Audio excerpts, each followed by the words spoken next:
Hello বন্ধুরা, তো আমি আজকে আবার অন্যদিনের মতো নতুন একটা রেসিপি নিয়ে এসেছি। আজকে রেসিপি হচ্ছে নতুন স্টাইলের নিরামিষ আলুর দম। তো চলো আমি এই আলুর দমটা কিভাবে বানাই তোমরা শেষ পর্যন্ত ভিডিওটা স্কিপ না করে পাশে থেকে দেখার জন্য অনুরোধ রইল। আমি আগের থেকে 500 গ্রাম আলু সিদ্ধ করে নিয়েছি, আর আলুগুলো আমি খুব বড় বড় নেইনি, ছোট ছোট সাইজের আলু নিয়েছি। এই আলুগুলো এবার আমি খোসা ছাড়িয়ে নেব।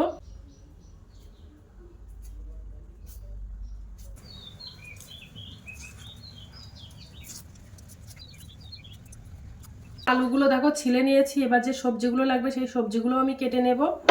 ক্যাপসিকাম আর টমেটো লাগবে, এগুলো আমি কেটে নেব। তো টমেটোগুলো আমি 4টে ফালি করে নেব।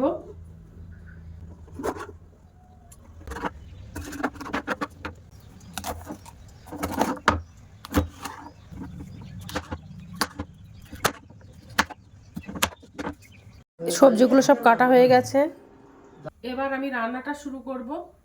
তো উনানে আমি একটা ফ্রাইং প্যান দিয়ে দিয়েছি, ওর মধ্যে একটু সাদা তেল দিয়ে দেব। তেলটা গরম হয়ে গেছে, এবার যে আলুগুলো আমি ছিলে রেখেছিলাম ওই আলুগুলো আমি ভাজা করে নেব।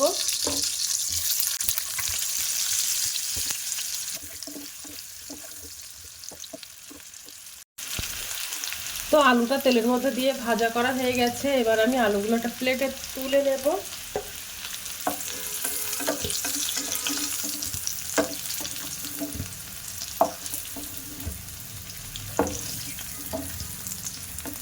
আমি আলু ভাজা করে রেখেছিলাম ওই তেলের মধ্যে আরেকটু তেল দিয়ে ওর মধ্যে দেখো 1 চামচ আদার বাটা দিয়ে দিলাম, আর কাঁচা লঙ্কা দিয়ে তেলের মধ্যে একটু নাড়াচাড়া করে নেব।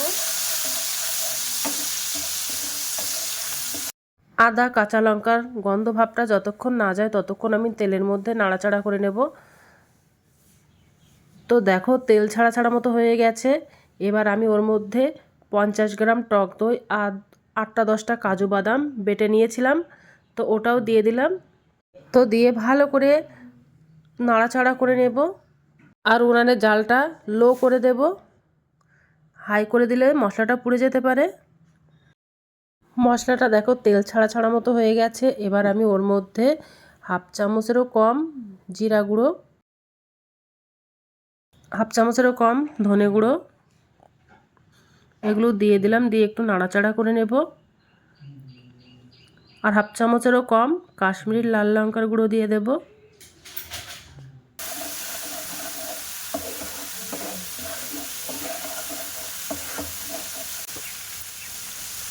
একটু চিনি দিয়ে দেব। তো মশলাটা ভাজা ভাজা হয়ে গেছে, এবার আমি আলুগুলো দিয়ে দেব,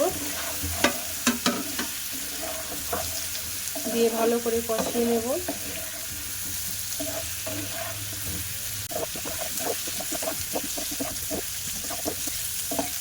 তো মশলাটা কষানো হয়ে গেছে, এবার আমি ওর মধ্যে দুধ দিয়ে দেব।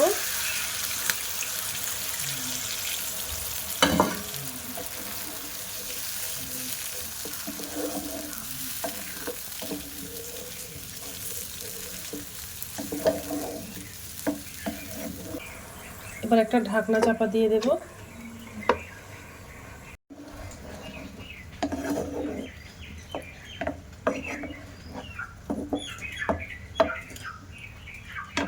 আস্তে আস্তে দেখো ঝোলটা ঘন হয়ে আসছে। এবার আমি গ্যাসটা অফ করে দেব, দিয়ে আমি আরেকটা মশলা করে নেব। এবার দেখো উনানে আমি আরেকটা কড়াই দিয়ে দিয়েছি। এবার ওর মধ্যে আমি 2 চামচ বাটার দিয়ে দেব। বাটারটা গলে গেছে, এবার আমি ওর মধ্যে ক্যাপসিকাম আর যে টমেটোটা কেটে রেখেছিলাম ওগুলো একটু হালকা ভাজা ভাজা করে নেব।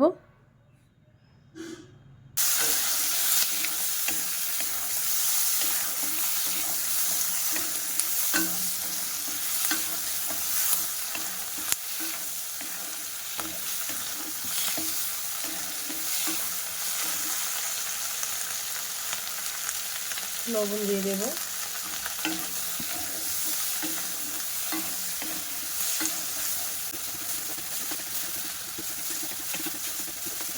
ক্যাপসিকাম আর টমেটোগুলো দেখো ভাজা করা হয়ে গেছে। এবার যে আলুগুলো আমি রান্না করে রেখেছিলাম ওই আলুগুলো আমি কড়াইতে ঢেলে দিলাম, দিয়ে বেশ ভালো করে নাড়াচাড়া করে নেব। করে ঝোলটা আরও একটু ঘন করে নেব।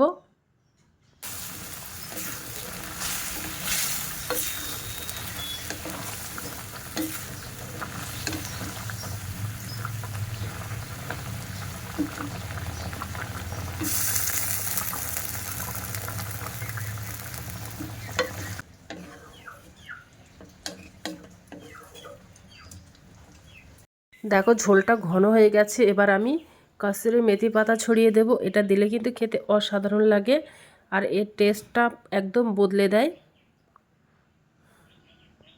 এবার আমি একটু হালকা করে নেড়ে দেব, সব দিকে ভালোভাবে মিশিয়ে দেব।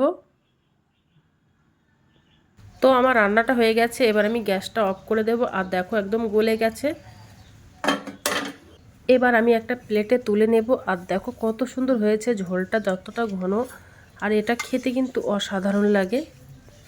আর নিরামিষ দিনে তোমরা একবার হলে বাড়িতে ট্রাই করতে পারো এই রেসিপিটা। তো অসাধারণ, একদম গ্যারান্টি দিয়ে বলতে পারি এই রান্নাটা। আর এই রেসিপিটা যার সঙ্গে খাবে তার সঙ্গে কিন্তু জমে যাবে। তো আমি পরোটা দিয়ে খাবো, তোমরা চাইলে নান, রুটি, পরোটা, ফ্রায়েড রাইস যার সঙ্গে খাবে তার সঙ্গেই জমে যাবে। তো আজকের দিনের মতো ভিডিওটা এখানে শেষ করছি। আগামী দিন আবার একটা নতুন ভিডিও চলে আসবে।